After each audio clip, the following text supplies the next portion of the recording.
Chapter 1, Monday, May 27th, 1776. A quote from Thomas Paine from his pamphlet Common Sense. Youth is the seed time of good habits, as well in nations as in individuals. The best time to talk to ghosts is just before the sun comes up. That's when they can hear us true, Mama said. That's when ghosts can answer us. The eastern sky was peach-colored, but a handful of lazy stars still blinked in the west. It was almost time. "May I run ahead, sir?" I asked. Pastor Weeks sat at the front of his squeaky wagon with old Ben next to him. The mule's reins loose in his hands. The pine coffin that held Miss Mary Finch, wearing her best dress, with her hair washed clean and combed, bounced in the back when the wagon wheels hit a rut. My sister Ruth sat next to the coffin. Ruth was too big to carry. Plus, the pastor knew about her peculiar manner of being, so it was the wagon for her and the road for me. Old Ben looked to the east and gave me a little nod. He knew a few things about ghosts, too. Pastor Weeks turned around to talk to Mr. Robert Finch, who rode his horse a few lengths behind the wagon. "The child wants to run ahead," Pastor explained to him. "She has kin buried there. Do you give leave for a quick visit?" Mr. Robert's mouth tightened like a rope pulled taut. He had showed up a few weeks earlier to visit Miss Mary Finch, his aunt and only living relation. He looked around her tidy farm, listened to her ragged, wet cough, and moved in.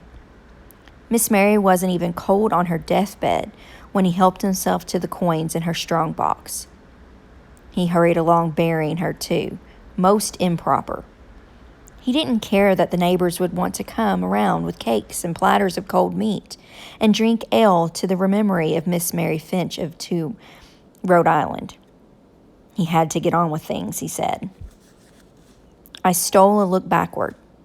Mr. Robert Finch was filled up with trouble from his dirty boots to the brim of his scraggly hat. "Please, sir," I said. "Go then," he said, "but don't tarry. I've much business today." I ran as fast as I could. I hurried past the stone fence that surrounded the white graveyard to the split rail fence that marked our ground, and stopped outside the gate to pick a quick handful of chilly violets, wet with dew. The morning mist twisted and hung low over the field. No ghosts yet, just ash trees and maples lined up in a mournful row. I entered. Mama was buried in the back, her feet to the east, her head to the west. Someday I would pay the stone carver for a proper marker with her name on it. Dinah, wife of Coof, mother of Isabel and Ruth. For now, there was a wooden cross and a gray rock the size of a dinner plate lying flat on the ground in front of it.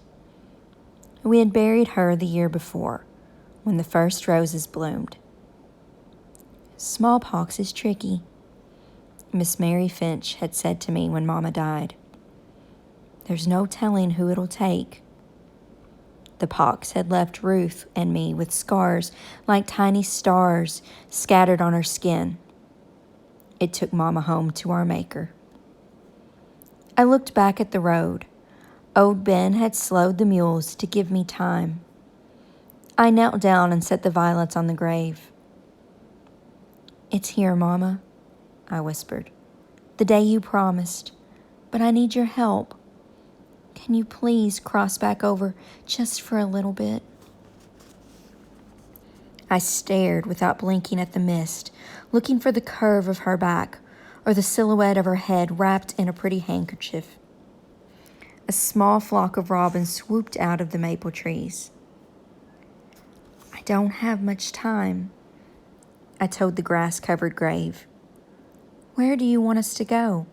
What should we do?" The mist swirled between the tall grass and the low-hanging branches. 2 black butterflies danced through a cloud of bugs and disappeared.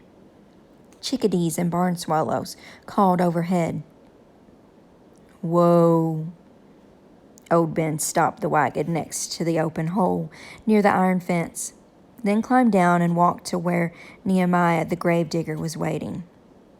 The 2 men reached for the coffin.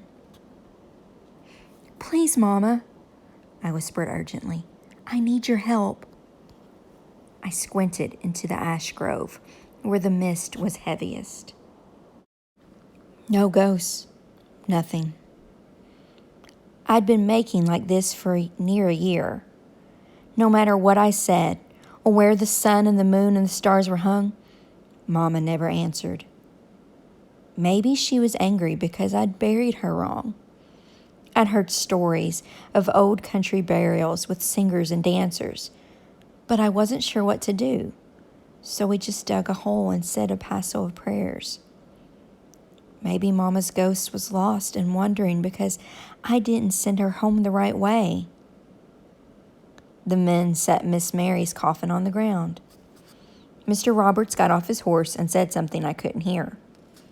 Ruth stayed in the wagon, her bare feet curled up under her skirt and her thumb in her mouth.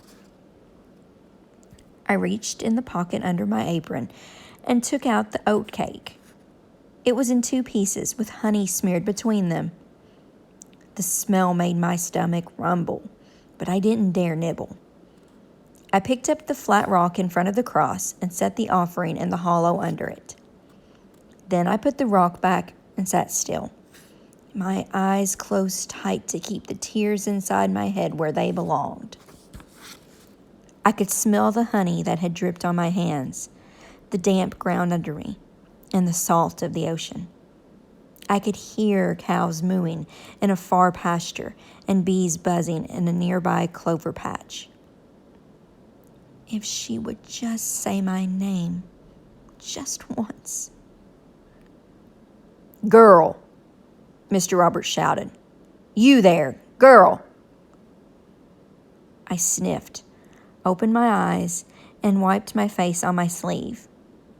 The sun had popped up in the east like a cork and was burning through the morning mist. The ghosts had all gone to ground. I wouldn't see her today either.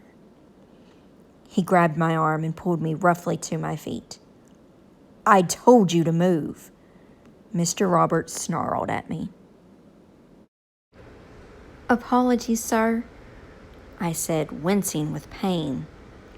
He released me with a shove and pointed to the cemetery where they buried white people.